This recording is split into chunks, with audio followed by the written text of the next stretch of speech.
প্রিয় দর্শক, স্বাগত জানাচ্ছি নিউজ প্লাস 24 এর আজকের আয়োজনে। নানা দাবিতে বাংলাদেশের রাজপথ গত কয়েকদিন ধরে উত্তপ্ত হয়ে ওঠে। দাবি আদায়ে মাঠে নামে বিভিন্ন শ্রেণী পেশার মানুষ।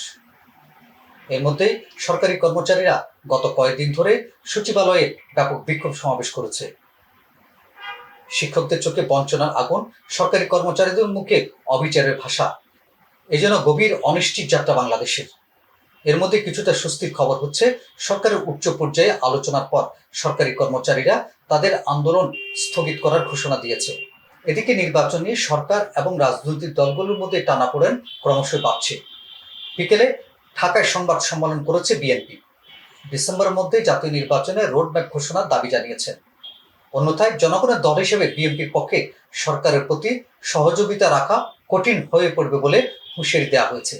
গত কয়েকদিন ধরে বাংলাদেশের রাজধানী ঢাকা এবং বাংলাদেশের সচিবালয়ে যে আন্দোলন সংগ্রাম চলছে, এতে অনিশ্চিত হয়ে পড়েছে বাংলাদেশের আগামী রাজনীতি। এই অনিশ্চয়তার মধ্যেই প্রধান উপদেষ্টা ডক্টর মোহাম্মদ ইউনূস জাপান সফরে যাবেন। প্রধান উপদেষ্টার এই জাপান সফর নিয়ে আল জাজিরার সাংবাদিক জুলকার নাইম সায়েদ তার ভেরিফাইড ফেসবুকে প্রশ্ন তুলেছেন। আন্তর্জাতিক গণমাধ্যম রয়টার্সও বাংলাদেশের এই উত্তাল আন্দোলন নিয়ে তাদের প্রতিবেদন প্রকাশ করেছে।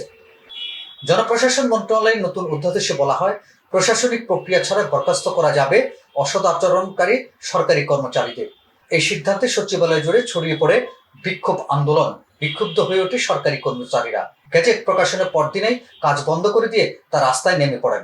এর মধ্যেই প্রাথমিক বিদ্যালয়ে হাজার হাজার শিক্ষক একদিনের কর্মবিরতি পালন করেছে। পল্লী বিদ্যুৎ সমিতির কর্মচারীরাও দেশব্যাপী তাদের কর্মবিরতি সহ আন্দোলন শুরু করে।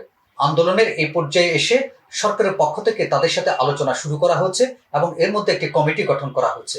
এদিকে এনবিআরকে দ্বিধা বিভক্তি করা নিয়ে শুল্ক কর্মকর্তাদের আন্দোলনে মুখ থুবড়ে পড়ে বাংলাদেশের রাজস্ব আয়ের খাতটি, যেখানে বাংলাদেশের আমদানি রপ্তানির 90% পরিবাহিত হয়। গত এক সপ্তাহেরও বেশি সময় ধরে সেখানে রাজস্ব আদায় অনেকটা বন্ধ হয়ে যায়। চট্টগ্রাম বন্দরের অভ্যন্তরে তৈরি হয় কন্টেইনার জট। ফলে অর্থনৈতিকভাবে বাংলাদেশ মারাত্মকভাবে হুমকির মধ্যে পড়ে। বাংলাদেশের এই টালমাটাল পরিস্থিতিতে প্রধান উপদেষ্টা বুধবার সফরে যাচ্ছেন জাপানে। আল জাজিরার সাংবাদিক জুলকার নাইম সায়েদ প্রধান উপদেষ্টার সফর নিয়ে প্রশ্ন তুলেছেন তার ভেরিফাইড ফেসবুকে। জুলকার নাইম বলছেন, তার ভেরিফাইড ফেসবুকে সর্বোচ্চ প্রশাসনিক অস্থিরতার মাঝেও অন্তর্বর্তীকালীন সরকারের প্রধান উপদেষ্টা নোবেল বিজয়ী ডক্টর মোহাম্মদ ইউনূস 4 দিনের সফরে জাপান যাচ্ছেন বক্তৃতা দিতে। সফরের যাবতীয় ব্যয় বহন করছে সরকার। তিনি এই সফর নিয়ে তীব্র সমালোচনা করেছেন। তিনি তার ফেসবুকে বলেন, দেশ যখন অগ্নিগর্ভ, তখন কি কোনো দায়িত্বশীল প্রধান এভাবে বিদেশ সফরে যেতে পারেন? বক্তৃতা দিতে যাওয়ার খরচ জনগণের টাকায় কেন? তিনি আরো যোগ করেন, ডক্টর ইউনূস একজন অনির্বাচিত প্রধান, যিনি নির্বাচিত প্রতিনিধির চেয়ে বেশি বিদেশ সফরে ব্যস্ত। এই মুহূর্তে কি বক্তৃতাই দেশের জন্য সবচেয়ে বেশি প্রয়োজন? এদিকে নির্বাচন নিয়ে রাজনৈতিক দল এবং সরকারের মধ্যে মতদ্বৈধতা ক্রমশ বাড়ছে। এমন এক পরিস্থিতিতে বিএনপি সংবাদ সম্মেলন করে সরকারের প্রতি চ্যালেঞ্জ ছুড়ে দিয়ে বলেছে, ডিসেম্বরের মধ্যে জাতীয় নির্বাচনের রোডম্যাপ ঘোষণা করুন, না হলে সরকারের প্রতি সহানুভূতি ধরে রাখা কঠিন হবে।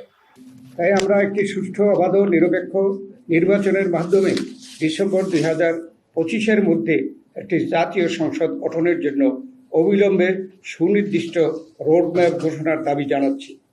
এই সর্বোচ্চ জন আকাঙ্ক্ষাকে সর্বোচ্চ অগ্রাধিকার দেওয়া বর্তমান অন্তর্বর্তী সরকারের প্রধানত এজেন্ডা হওয়া উচিত বলে জনগণ মনে করে। এর অন্যথা হলে জনগণের দল হিসাবে বিএনপির পক্ষে এই সরকারের প্রতি সহযোগিতা অব্যাহত রাখা কঠিন হয়ে দাঁড়াবে। সেনাপ্রধান জেনারেল ওয়াকারুজ্জামানও ডিসেম্বরের মধ্যে ভোট চাইছেন, কিন্তু ইউনূস সরকার বলছে নির্বাচন হতে পারে আগামী বছরের জুনে। এই দ্বন্দ্বে জনমনের প্রশ্ন যাচ্ছে, জনগণের মত উপেক্ষা করে কি করে একটি নিরপেক্ষ সরকার চলতে পারে? জুলকার নাইম তার ভেরিফাইড ফেসবুকে সর্বশেষে তিনি যে ক্ষোভ প্রকাশ করে বলেছেন, দেশটা কারো বাপার নয়। একজন অনির্বাচিত ব্যক্তি যখন জবাবদিহি না করে রাষ্ট্র পরিচালনা করেন এবং বৈশ্বিক বক্তৃতার মাধ্যমে নিজের ব্র্যান্ডিংয়ে ব্যস্ত থাকেন, তখন সাধারণ মানুষ বলে ওঠে, দেশটা কারো বাপের নয়। এদিকে আন্তর্জাতিক গণমাধ্যম রয়টার্সও বাংলাদেশের যে অস্থিতিশীল অবস্থা বিরাজ করছে তা নিয়ে প্রতিবেদন প্রকাশ করেছে। আন্তর্জাতিক গণমাধ্যমগুলো জানাচ্ছে ডক্টর ইউনূস বর্তমানে রাজনৈতিক দল ও আমলাতান্ত্রিক চাপে আছেন। বিভিন্ন স্তরে চলছে অসন্তোষ। তার নেতৃত্বে একটি অন্তর্বর্তীকালীন সরকার কতটা স্বচ্ছ ও গ্রহণযোগ্য এ নিয়েও প্রশ্ন উঠেছে। বাংলাদেশের জনগণ যে আশা আকাঙ্ক্ষা নিয়ে গণ অভ্যুত্থান সংগঠিত করেছিল, এখন বাংলাদেশের মানুষ সে আকাঙ্ক্ষা যাতে পূরণ হয় এমনটাই চান। তারা মনে করেন বর্তমান অন্তর্বর্তী সরকার জনগণের আকাঙ্ক্ষা পূরণে সেদিকে সচেষ্ট হবে। দ্রুত নির্বাচনের মাধ্যমে একটি নির্বাচিত সরকারের হাতে ক্ষমতা হস্তান্তর করে দেশকে স্থিতিশীলতার দিকে এগিয়ে নেবেন। আজ এ পর্যন্ত।